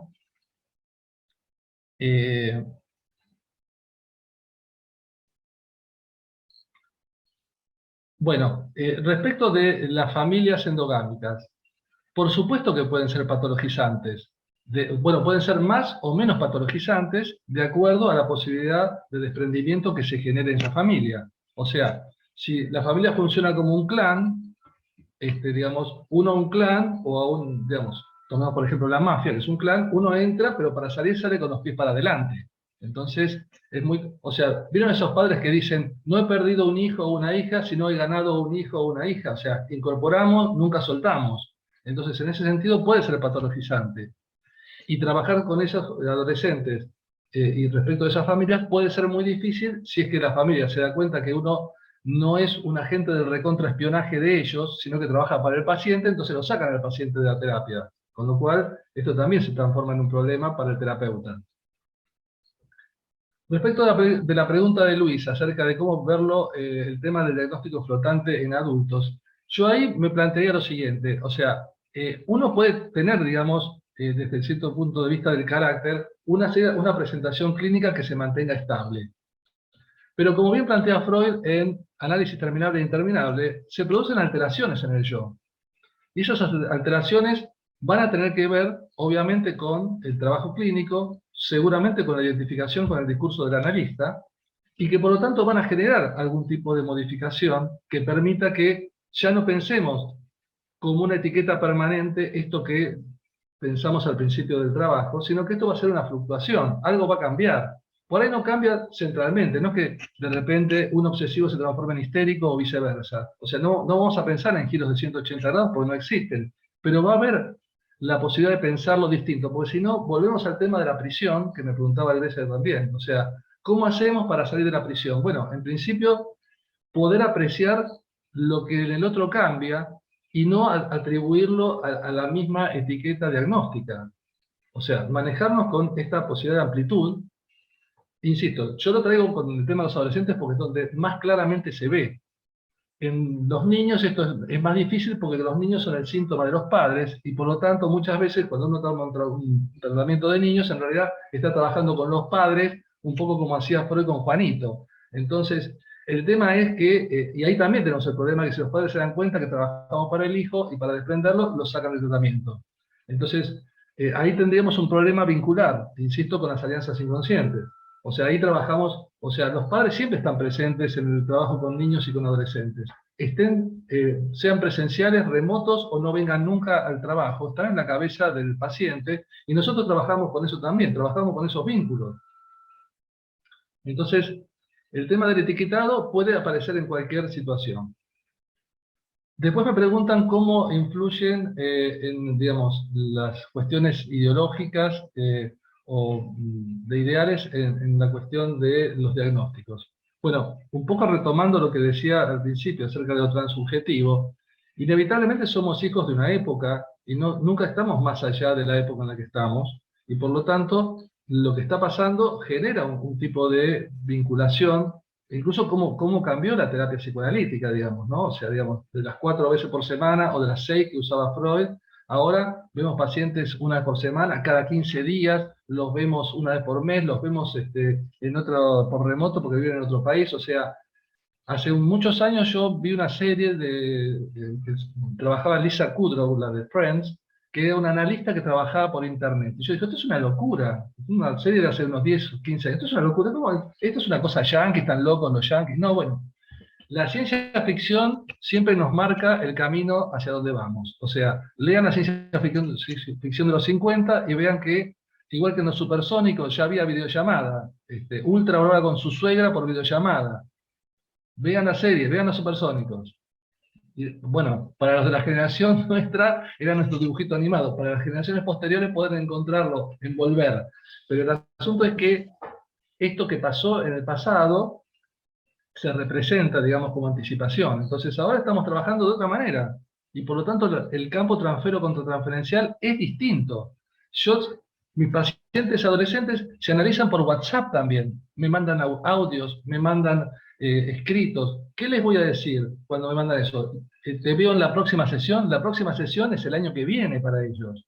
Porque vivimos en la inmediatez que nos plantea la pérdida de la duración que ha traído el tema de los teléfonos celulares e Internet. Entonces, en la medida en que los adolescentes son hijos de esta época, uno, si quiere trabajar con ellos, tiene que hacer eso, si no, está como el terapeuta de Woody Allen, que le dice, vamos a hablar del sueño de los indios. Entonces, esta adaptabilidad que tenemos que tener los terapeutas es también una marca fuerte de este siglo, si queremos trabajar con personas de este siglo. Ahora, los adultos también están transitados por esta situación. Sí, lo que se le ofrece la técnica es volver a la juventud a través de operaciones o a través de fármacos, y entonces todos los que tienen, digamos, 40 pueden volver a los 20, los que ya pasamos los 60 podemos volver a los 40, entonces eso también es una marca en el narcisismo y es una marca en la diagnosis. ¿Cómo diagnostica de esto? Digamos, Freud no lo pensaría así, obviamente, porque a los 40 años, en la época de Freud, un viejo o una vieja, y hoy escuchen la canción Forever Young, son todos jóvenes. Entonces, bueno, esa es una competencia desleal que los adultos hacen con los adolescentes, pero eso ya es otra historia y no quiero abundar. Había quedado la pregunta para Eduardo, ¿qué entendés por cambio psíquico estructural? ¿Habría indicadores que nos permitan identificarlos?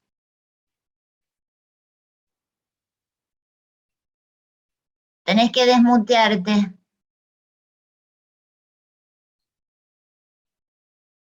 Me suelo olvidar. Digo que vaya pregunta, es un poco lo que traía Marcelo, también esto estaría para varias horas, ¿no? Es una pregunta importantísima. Indicadores del cambio psíquico. Bueno, uno puede tener indicadores personales, múltiples indicadores clínicos, pero también sería interesante, ¿no? Poder diseñar estos indicadores en el terreno de la investigación psicoanalítica de la eficacia de los tratamientos, que aquí creo que los psicoanalistas nos dividimos, porque hay quienes están en favor de la investigación y otros que la rechazan de plano, pensando que esto contraría o contradice todo lo que es el marco del psicoanálisis, pero yo creo que no hay tutía, que tenemos que entrar en las generales de la ley y rendir cuentas, esa es mi opinión, en cuanto a la eficacia terapéutica. Y en este sentido, indicadores del cambio psíquico estructural, sería muy interesante poder, y seguramente los hay quienes investigan, algunos indicadores, algunos marcadores, ¿no? Dicho sea de paso, el método psicoanalítico, la cura clásica por lo menos, yo creo que es el procedimiento terapéutico más ambicioso de todos, porque entre otras cosas se propone o puede aspirar a un cambio en la estructura de personalidad. Hay sinónimos en todo esto: carácter, personalidad, estructura, aparato psíquico, en fin, organización psíquica también. Todos estos conceptos tienen puntos de contacto, pero también tienen algunas diferencias, matices, y que esto no está muy bien precisado, considero, la bibliografía psicoanalítica, ¿no? Pero, en fin, nos quedamos un poco con la idea de la estructura, que en alguna proporción lo he comentado, cuál sería el concepto que yo manejo de estructura, pero miren, creo que tomando las tópicas freudianas, ya podemos concebirlas como estructuras, tanto la primera tópica, inconsciente, preconsciente, consciente, como la segunda, ello, yo, super yo, y muchos olvidan que la segunda tópica es también llamada teoría estructural, y ya de por sí habla de la intención de Freud de concebir una estructura. Teoría estructural del funcionamiento del aparato psíquico. Y la tercera tópica, lo mismo, está aportando nada más y nada menos que la existencia de una decisión constitutiva, mecanismo de desmentida, en fin, dos subestructuras, una narcisista y la otra neurótica o edípica, en fin, ayuda mucho para concebir la estructura. Entonces, uno podría tomar, por ejemplo, la segunda tópica freudiana para ver si hubo un cambio psíquico, indicadores clínicos para ello. ¿Qué puede cambiar en el sujeto? ¿El ello, el yo, el superyo, los tres, o no cambian? Yo tengo un trabajo que se llama ¿Puede el análisis, o algo así, no me acuerdo exactamente el título, pero era algo así como si ¿puede el superyo cambiar con el análisis? Es algo así como una reformulación de ese famoso trabajo de Strachey del año 34, La naturaleza de la acción terapéutica del psicoanálisis. Y partiendo de la base de que Freud decía que el elemento patógeno más importante, por lo menos lo dijo en algún momento de su larga y densa obra, es el superyo. Es decir, sería algo así como el enemigo público número uno, a la vez que por supuesto es sumamente necesario porque si no viviríamos con la ley de la selva, ¿no? Pero el superyo patológico es importante plantearse si puede cambiar por la labor analítica.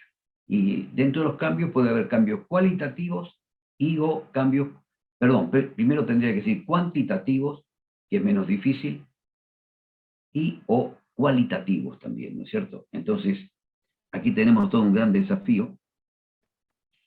Y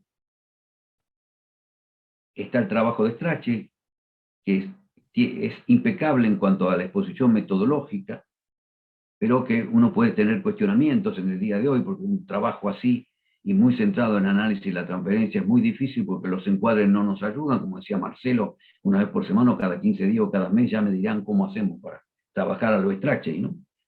Pero el cambio psíquico puede producirse a partir de el trabajo interpretativo con la transferencia, siguiendo lo de Strachey. Sí, claro, siempre las interpretaciones, porque van a ser consciente lo inconsciente. Esto ya significa un cambio muy importante, es la fórmula más indiscutible que pueda tener el tratamiento psicoanalítico y que vale para todas las teorías. Desde la perspectiva de la tercera tópica, bueno, si un sujeto que se estaba manejando con un predominio del yo ideal desde la subestructura narcisista pasa a operar su aparato psíquico, toma el comando psíquico, el ideal del yo, ya el cambio es significativo. Ya entra en el terreno de la neurosis, es decir, donde prevalece el mecanismo como en la represión y el retorno a lo reprimido. Por supuesto, nada de esto es fácil de hacer, de lograr. El tratamiento podrá hacer que defensas yoicas primitivas puedan ser sustituidas por defensas más adaptativas. En fin, hay muchos cambios que se observan que se pueden lograr con un trabajo, por supuesto, continuado y prolongado y profundo, desde luego. Estamos pretendiendo lo máximo, que es el trabajo sobre la estructura. Autores como Wilhelm Reich, que escribió sobre el carácter, y Otto Fenichel dijeron que todo psicoanálisis es un análisis del carácter. Yo creo que esto está íntimamente emparentado con la posibilidad del cambio psíquico estructural. Entonces yo me encuentro con esta problemática, porque a diferencia de Marcelo, que trabaja con adolescentes, y puede entender muy bien lo del diagnóstico flotante, yo me encuentro con lo que sería un poco lo opuesto, con adultos, y que casi cualquier adulto después de los 40 años más o menos es un caracterópata, por compulsión de repetición, por beneficios secundarios de los mecanismos defensivos, de los rasgos de carácter. En fin, las defensas se van estereotipando, sobre todo si uno no se reanaliza. Por eso de cuando en cuando le viene bien al analista analizarse, o reanalizarse, mejor dicho. Porque los mecanismos defensivos son de inconscientización. Entonces, este instrumento que tenemos, que es nuestra mente para trabajar, bueno, pierde porosidad, en el sentido del pasaje de lo inconsciente a lo preconsciente consciente. Porque nos resistimos, porque nos defendemos con otros mecanismos yoicos de defensa. Clínicamente ¿cómo se vería el cambio psíquico? Un sujeto que a lo mejor es un carácter fóbico, por ejemplo, huidizo, como diría en los viejos tiempos, se llamaba Lieberman. Y de pronto hay una serie de cambios que son múltiples y se pueden teorizar, ¿no es cierto? Sería interminable esto, pero que dan por resultado a lo mejor un sujeto, por supuesto, es un análisis muy exitoso el que voy a mencionar, un sujeto lanzado, como decimos aquí, ¿no? Es decir, que ha perdido el miedo, parece. Y de pronto aparece un sujeto sumamente rico y inclusive con componentes, por llamarle de alguna manera, histéricos, pero en el sentido de que tiene una comunicación sugerente, atractiva, y este señor, uno no daba 2 pesos antes porque parecía un fóbico totalmente cohibido, ¿no es cierto? Entonces, bueno, no sé si estoy contestando con esto. Sí. Yo, si les parece, leo un poquito más porque hay varias intervenciones, preguntas, hay muchos saludos, muchas felicitaciones, agradecimientos, que no los leo porque sería muy redundante. Jesús manda saludos para Eduardo y Marcelo y dice que espera aprender mucho hoy. Mabel Fuentes dice, también en las videollamadas nos perdemos la visión del cuerpo en su conjunto y movimientos, actitudes corporales, etc. Cuando Internet claudica, momentáneamente también nos perdemos algunas palabras. María Eugenia los saluda porque ha estado coordinando la presentación del último libro de cada uno en la escuela, así que los saluda, los felicita, les manda un abrazo. Marcelo Podestá dice, le dice a Marcelo, seamos realistas, si trabajamos privadamente tenemos que incluir como variable la necesidad de conservar nuestra fuente de trabajo. Los límites, las modalidades y nuestra ética profesional condicionan los resultados. En relación con lo que estaba hablando Marcelo anteriormente, entiendo, Alicia Gómez manda simplemente la mención de la modernidad líquida de Bauman. Stella Menucci dice, esta vertiginosidad se vive también con los pacientes adultos. Silvia Schlafman, a ambos, dice, ¿se podría pensar que un mismo paciente, acorde al campo clínico que establezca con diversos analistas y sus teorizaciones flotantes, arribaría a diferentes problemáticas diagnósticas? Karina Kraut dice que Adriana Rubinstein investiga los indicadores de cambio psíquico en la UBA, creo. Elvesia Trigo dice, qué interesante el tema de los reanálisis, que creo que se ha perdido en estos tiempos. ¿No te parece en tu experiencia? Le dice a Eduardo. Bueno, muchos agradecimientos, felicitaciones.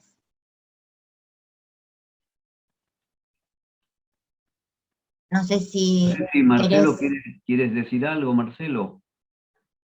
Bueno, sí, en principio quiero aclarar que si bien trabajo con adolescentes, los adolescentes me llegaron a trabajar con los padres me llegaron a trabajar con las familias, y las familias me llegaron a trabajar con las parejas, dando una especie de círculo, digamos, que se cierra sobre sí mismo. Entonces, cuando preguntan acerca de este tema de si distintos analistas llegarían a distintos diagnósticos, yo creo que esto es muy interesante porque, digamos, todos tenemos un tronco común psicoanalítico para pensar ciertas cuestiones, pero lo que se juega en el campo transfero contra transferencial, al decir de CAES, es absolutamente singular. Entonces, es imposible que lo pensemos igual que otro. Porque, insisto, entonces no tendría sentido el reanálisis del que están hablando. ¿Para qué no vamos a volver a analizar con otra persona si nos van a decir lo mismo? De hecho, por ahí a uno le puede pasar, yo personalmente tuve una experiencia así, digamos que después de analizar muchos años con un analista, un tiempo después volví y estuve 5 minutos porque me dijo lo mismo que me había dicho hace 10 años atrás. Entonces, no, evidentemente no estaba, digamos, sintonizando mi antena. Entonces, claro que el reanálisis o cualquier análisis tiene que ver con esto de, digamos, el problema sería la interlocución.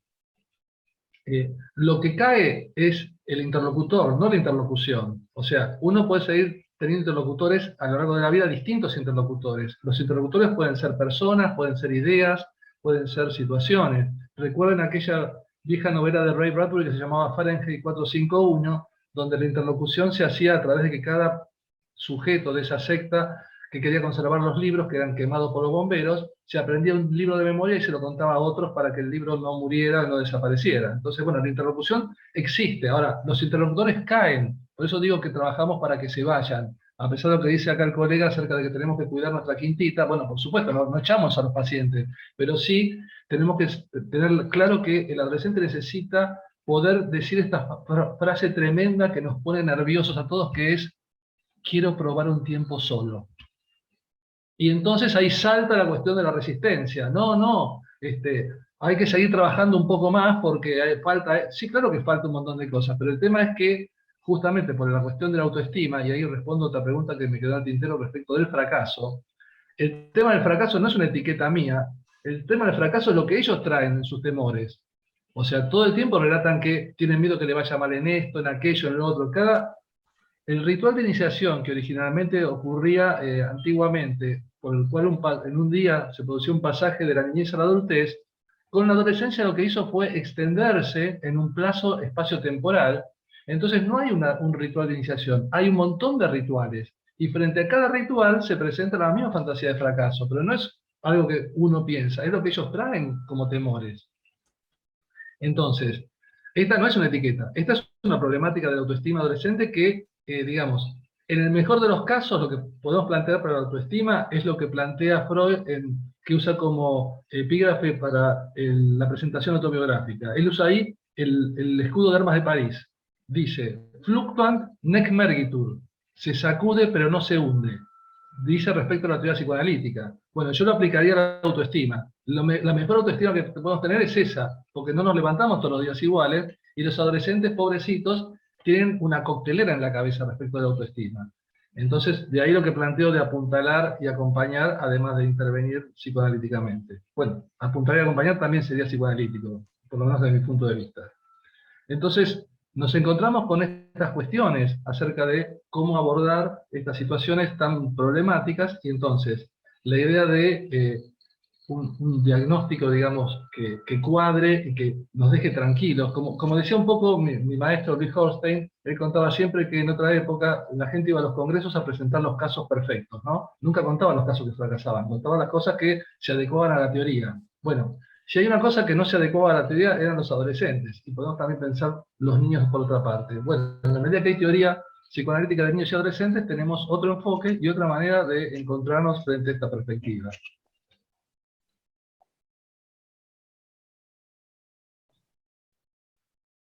Bueno, leo un par de cosas más, digamos, de las que nos envían los participantes. Alberto Britos, para Eduardo, dice, especialmente marco esto porque dice: fue interesante tu explicación en lo relacionado a los cambios posibles estructurales. Nos van a quedar preguntas y comentarios porque estamos medio sobre la hora, pero bueno, leo un par más: cómo pensar también los cambios psíquicos de los terapeutas y cómo inciden en el diagnóstico de los tratamientos de Elsa Hesch. Muchas felicitaciones. Adriana Cabuli dice: excelente la mesa, pasamos del diagnóstico del paciente al trabajo de nosotros como analistas y nuestras vicisitudes, lo cual enriqueció la discusión. Luis Correa dice: muchas gracias a los dos y a la escuela que generó esta instancia de intercambio sobre un tema que vuelve a cobrar importancia en el psicoanálisis contemporáneo. Las condiciones actuales nos desafían a dar cuenta de lo que hacemos y de la eficacia que tienen los tratamientos que ofrecemos. Que se cuestione la extraterritorialidad del psicoanálisis me parece fecundo, incómodo, pero necesario, y a la larga me parece que favorable para la vigencia de la disciplina, tanto en lo teórico como en lo clínico. Por último, una participación de Elvesia Trigo que dice: me hubiera gustado saber cuáles son los cuadros que les llegan en la actualidad, para ambos. Bueno, quedan un montón de Lo que comentarios. vamos a tener que hacer, porque el tiempo es tirano, Sí. es que Eduardo y Marcelo, si pueden, muy digan brevemente ir dándole algunas una palabras vuelta. de cierre brevemente, porque estamos sobre la hora. Bueno, yo voy a tratar de responder brevemente a algunas intervenciones o preguntas. Mabel Fuente habla de la videollamada que no se ve el cuerpo entero del paciente. Es verdad, todo no se puede tener. Pero todavía hay otras cuestiones importantes que hacen al diagnóstico, que yo no he tenido tiempo de transmitirlo en la exposición, en cuanto al el trabajo online, ¿no? Que es que la situación condiciona al paciente, en el sentido de que a veces el paciente tiene temor de no tener la privacidad suficiente, de ser escuchado, o se persigue porque no lo ve al terapeuta en su hábitat, y el terapeuta que lo estará grabando, habrá alguien detrás de la puerta. En fin, se generan ciertas situaciones que favorecen la aparición de determinados, por ejemplo, rasgos caracterológicos, y por el contrario otros no. Así que eso genera unas ciertas variantes, digamos, que hay que reconocer, ¿no? Lo de Adriana Rubinstein, en la Universidad de Buenos Aires, quería decir que leí un trabajo excelente a propósito del lugar del diagnóstico psicoanalítico en la práctica, de Adriana Rubinstein, de orientación lacaniana, y que tengo entendido que ha fallecido hace unos años, ¿no? Pero que es un artículo que me ha gustado muchísimo.